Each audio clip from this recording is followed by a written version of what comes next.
Baik, bismillahirrahmanirrahim. Assalamualaikum warahmatullahi wabarakatuh.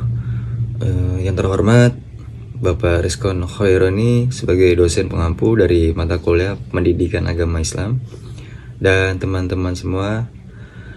Nah, di sini kami ingin melakukan video pembelajaran atau melakukan sebuah video presentasi mengenai pandangan poligami di dalam Islam.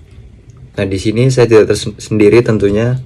Di sini saya bersama dua anggota teman saya yang lain, yaitu ada M. Muhammad Rifki Al-Rosyid dan Hari Kurniawan.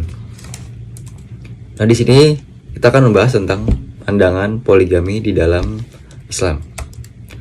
Nah, yang pertama ada pengertian poligami. Secara istilah dalam konteks Islam, poligami adalah praktik seseorang, pria atau laki-laki, yang melakukan pernikahan lebih dari satu wanita atau maksimal 4 di dalam Islam itu dalam waktu yang bersamaan, tentunya dengan syarat dan aturan tertentu yang telah ditetapkan dalam syariat oleh hukum Islam. Nah, catatan penting, dalam Islam itu hanya boleh dilakukan oleh laki-laki yang melakukan poligami. Tetapi seorang perempuan tidak boleh melakukan poliandri atau mempunyai suami lebih dari satu. Nah, hukum poligami dalam Islam itu yang pertama ada mubah, yaitu diperbolehkan, namun sewaktu-waktu bisa berubah menjadi wajib, sunnah, makruh, atau haram tergantung situasi dan niatnya. Nah, contohnya ketika hukum poligami menjadi wajib, yaitu ketika ada kebutuhan mendesak. Misalnya seorang istri yang pertama terkena sakit berat atau tidak bisa memenuhi kebutuhan biologis dan suami merasa dirinya mampu adil. Nah, itu menjadi hukumnya wajib. Penjelasannya yaitu karena jika tidak dikhawatirkan suaminya itu jatuh ke dalam dosa perzinahan. Yang kedua ada hukum poligami menjadi sunnah, yaitu ketika dalam kondisi tidak ada kebutuhan mendesak, tapi suami merasa dirinya itu mampu berlaku adil. Penjelasannya karena bisa menjadi sarana membantu, misalnya menikahi para janda dan lain sebagainya. Nah, hukum poligami menjadi makruh jika suami tidak mampu adil, karena dikhawatirkan malah menimbulkan kezoliman di antara para istri-istrinya. Nah, yang keempat, hukum poligami bisa menjadi haram karena sudah tahu pasti tidak mampu adil di dalam dirinya sebagai seorang laki-laki atau diniatkan hanya sebagai pemuas hawa nafsu, karena bisa menyebabkan kezoliman di antara para istrinya dan dapat merusak tangga di dalam rumah tangganya. Nah, sementara itu pandangan poligami dalam hukum Islam dan hukum di Indonesia. Dalam hukum positif Indonesia diatur dalam Undang-Undang Nomor 1 Tahun 1974 tentang perkawinan. Poligami diperbolehkan, tapi dengan izin pengadilan agama. Suami harus memenuhi syarat administratif, yaitu yang pertama ada persetujuan dari istri pertama. Yang kedua ada jaminan mampu untuk bersikap adil antara istri yang pertama dan istri yang kedua. Dan yang ketiga adalah jaminan mampu menafkahi antara istri pertama dan istri kedua. Tanpa izin resmi, poligami bisa dianggap melanggar hukum administrasi. Selanjutnya dalam hukum Islam, poligami itu bukan anjuran mutlak, tapi sebagai sebuah solusi, yang artinya tadi tidak diwajibkan untuk semua laki-laki dan tidak dilarang mutlak. Diberikan sebagai opsi untuk kondisi-kondisi tertentu yang sudah saya jelaskan tadi, tapi bukan untuk sebagai lifestyle atau gaya hidup, atau hanya memenuhi suatu hasrat seksualnya si pria tersebut. Nah, di sini saya akan melanjutkan slide selanjutnya, dalil-dalil poligami di dalam Al-Quran dan hadis. Quran Surat An-Nisa ayat 3, dalil yang paling utama tentang poligami yang artinya jika kamu takut tidak akan dapat berlaku adil terhadap hak-hak perempuan yatim atau bila mana kamu mengawininya, maka kawinilah wanita-wanita lain yang kamu senangi, 2, 3, atau 4. Tetapi jika kamu tidak akan dapat berlaku adil, maka kawinilah seorang saja atau budak-budak yang kamu miliki, yang demikian itu lebih dekat kepada tidak berbuat aniaya. Di sini yang bermakna boleh menikah hingga 4 wanita dengan syarat mampu adil. Jika kamu tidak bisa adil, lebih baik satu saja. Selanjutnya ada Quran surat An-Nisa ayat 129 tentang keadilan poligami. Di sini artinya, dan kamu sekali-kali tidak akan dapat berlaku adil di antara istrimu, walaupun kamu ingin berbuat demikian. Karena itu, janganlah kamu terlalu cenderung kepada salah satu istri sehingga kamu membiarkan yang lain terkatung-katung. Di sini yang bermakna adil mutlak dalam perasaan itu sangat sulit, tapi tetap wajib berusaha adil dalam hak-hak lahiriah seperti nafkah dan perhatian.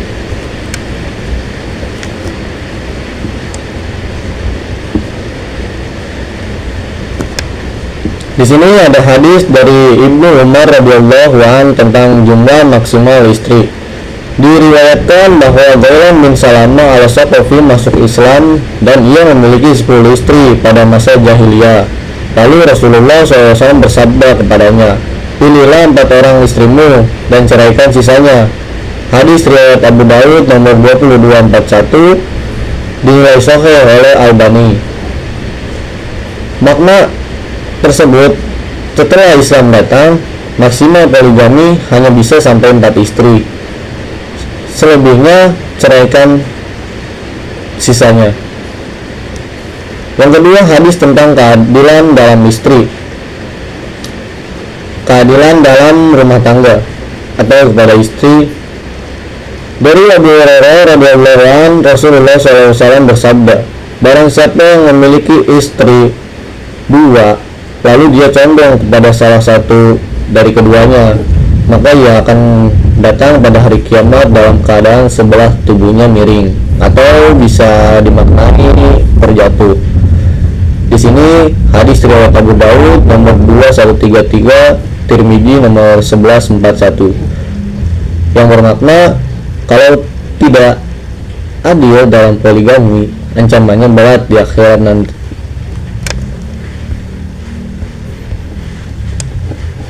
Di sini ada syarat-syarat poligami. Islam membolehkan poligami, tapi bukan bebas. Ada syarat berat yang wajib dipenuhi. Yang pertama, mampu berlaku adil. Di sini yang bermaksud mampu berlaku adil dalam nafkah, seperti makanan, pakaian, dan tempat tinggal. Yang kedua itu adil dalam giliran waktu. Waktu yang di sini itu dimaksudnya waktu bermalam. Yang kedua, adil dalam perlakuan lahiriah, seperti senyuman, kata-kata, dan sikap. Dan di sini dalilnya Quran surat An-Nisa ayat 3. Jika kamu tidak dapat berlaku adil, maka kawinilah seorang saja. Atau kalau tidak yakin bisa adil, tidak boleh poligami. Yang kedua itu syarat kedua, mampu memberi nafkah. Apa yang dimaksud mampu memberi nafkah? Suami wajib mampu menafkahi seluruh istri dan anak-anaknya secara layak, termasuk kehidupan dasarnya seperti makanan, pakaian, tempat tinggal, dan biaya hidup. Di sini ada dalilnya Quran surat At-Tolak ayat 7, yang artinya hendaklah orang yang mampu memberi nafkah menurut kemampuannya. Di sini garis bawahi, kalau tidak sanggup menafkahi, haram berpoligami karena bisa menelantarkan orang lain.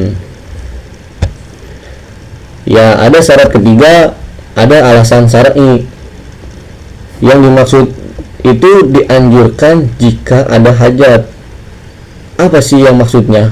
Misal istri pertama sakit keras, tidak bisa memberikan keturunan atau kebutuhan biologi suami yang sah itu tidak tercukupi, atau bisa juga demi menolong janda, wanita yatim dan lain-lain. Di sini garis bawah ya, bukan semata-mata untuk memuaskan hawa nafsu. Yang keempat, tidak menyakiti atau menjolimi istri. Maksudnya harus menjaga perasaan istri pertama dan seterusnya. Tidak boleh menjolimi baik secara fisik, psikis atau maupun batin. Di sini ada dalilnya hadis riwayat Tirmizi yang artinya, bertakwalah kalian kepada Allah dalam urusan wanita, karena kalian mengambil mereka dengan amanah Allah. Garis bawahi, menyakiti atau mengabaikan hak istri itu juga termasuk dosa yang besar. Yang kelima, syaratnya itu maksimal 4 istri. Tadi kan udah dijelaskan tidak boleh mempunyai lebih dari 4 istri sekaligus. Jika sudah punya 4, ingin menikah lagi, harus menceraikan salah satu lebih dahulu. Di sini dalilnya ada hadis riwayat Abu Daud, pilihlah 4 orang istrimu dan ceraikan sisanya. Seperti saat Golan mempunyai 10 istri ketika masuk Islam, dan Rasulullah bersabda, pilihlah 4 orang istrimu dan ceraikan sisanya. Yang keenam, syaratnya itu persetujuan resmi atau dalam hukum di Indonesia. Berdasarkan Undang-Undang Perkawinan Nomor 1 1974, yang pertama itu harus ada izin dari pengadilan agama, yang kedua harus ada izin dari istri pertama, yang ketiga itu bukti mampu adil dan mampu nafkah. Ini hanya syarat administratif negara supaya poligami itu terkontrol dan tertib hukum bagi suami yang adil terhadap istrinya. Dalam Islam, keadilan suami dalam pernikahan, terutama saat punya lebih dari 1 istri, itu sangat dijunjung tinggi, bahkan pahalanya luar biasa. Rasulullah itu pernah bersabda, orang-orang yang berlaku adil akan berada di sisi Allah di atas mimbar-mimbar dari cahaya di sebelah kanan Ar-Rahman, dan kedua tangan Allah adalah kanan. Mereka adalah orang-orang yang adil dalam hukum terhadap keluarga dan terhadap yang mereka pimpin. Hadis riwayat Muslim. Apa sih makna hadis tersebut? Yang pertama, maknanya suami itu adil terhadap istrinya akan diberikan kedudukan yang mulia di sisi Allah Subhanahu Ta'ala. Yang kedua, mimbar dari cahaya. Saya akan menjelaskan pahala bagi suami yang adil terhadap istrinya. Sebaliknya, kalau tidak adil, ada ancaman berat. Rasulullah bersabda, siapa yang memiliki 2 istri lalu condong kepada salah satu, maka akan datang pada hari kiamat dengan tubuh miring sebelah.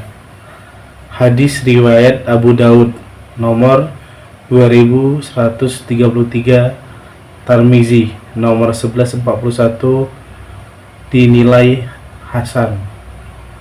Makna hadis, kalau suami memihak salah satu istri secara zalim, tubuhnya akan miring di hari kiamat sebagai bentuk kehinaan. Ini menunjukkan betapa seriusnya perintah adil bagi poligami. Banyak ulama yang menjelaskan suami yang adil terhadap istri-istrinya termasuk hamba Allah yang dicintai dan akan diberi balasan surga. Karena adil itu amat sulit, maka pahalanya juga besar.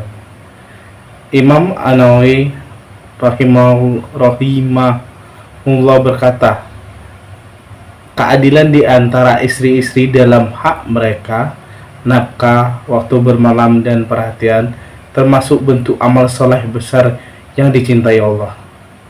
Kalau suami poligami tidak berlaku adil, Islam memperingatkan dengan ancaman yang sangat berat di dunia dan di akhirat. 1. Tubuh miring di hari kiamat. Barang siapa yang mempunyai 2 istri lalu condong kepada salah satu istrinya, mengabaikan yang lain, maka dia akan datang pada hari kiamat dalam keadaan tubuhnya miring sebelah. Hadis riwayat Abu Daud nomor 2133, Tirmizi 141, disahihkan Al-Albani. Makna tubuh miring, simbol kehinaan dan kerendahan di akhirat, mencerminkan ketidakadilan nyata yang dilakukan di dunia, ditempatkan di hadapan seluruh makhluk. 2. Ancaman bagi suami yang tidak adil terhadap istrinya. Yang kedua itu dosa besar. Kaidah syariat, menyakiti istri tanpa hak termasuk dosa besar. Tidak adil dalam poligami itu kezaliman. Rasulullah bersabda, kezaliman adalah kegelapan pada hari kiamat. Hadis Bukhari nomor 2047 dan Muslim nomor 2579. Makna ketidakadilan itu sejenis kezaliman. Nanti di hari kiamat, kezaliman itu akan menjadi kegelapan, membuat pelakunya tersesat dan hina. Dan untuk yang ketiga, rusaknya rumah tangga. Akibat duniawi ketidakadilan suami menyebabkan: yang pertama, kehancuran rumah tangga, permusuhan antara istri-istri, anak menjadi korban, hilangnya ketenangan rumah, padahal rumah seharusnya menjadi tempat sakinah. Allah berfirman, dan Allah menjadikan bagimu dari pasangan-pasanganmu rasa cinta dan kasih sayang. Quran Surat Ar-Rum 21. Kalau suami tidak adil, cinta dan kasih akan hilang. Dan untuk yang selanjutnya, doa-doa yang tertolak. Ulama menjelaskan orang-orang yang zalim termasuk suami tidak adil, doanya tidak bisa dikabulkan sampai dia memperbaiki diri. Dalam hadis Qudsi, waspadalah terhadap doa orang yang terzalimi, karena tidak ada penghalang antara dia dan Allah. Hadis riwayat Bukhari nomor 2448 dan Muslim 19. Kalau istri yang dizalimi berdoa, Allah langsung dengar. Oke, baiklah, untuk kesimpulan, poligami dalam Islam merupakan sebuah ketentuan syariat yang bersifat mubah, diperbolehkan, bukan perintah mutlak, melainkan solusi dalam kondisi tertentu yang membutuhkan. Islam mengatur poligami dengan syarat-syarat yang ketat, yaitu kemampuan suami untuk berlaku adil, menafkahi seluruh istri dan tidak menzalimi hak istri, serta membatasi jumlah istri maksimal 4 orang. Pahala besar dijanjikan kepada suami yang mampu adil dalam mengatur rumah tangga poligami, bahkan dijanjikan mimbar di cahaya sisi Allah pada hari kiamat. Sebaliknya, suami yang tidak adil akan menghadapi ancaman berat berupa kehinaan di akhirat, terganggunya harmoni keluarga di dunia. Dengan demikian, poligami dalam Islam harus dipahami secara komprehensif, bukan sekedar persoalan memperbanyak pasangan, tetapi tentang menegakkan keadilan, tanggung jawab dan rahmat kehidupan berkeluarga. Terima kasih.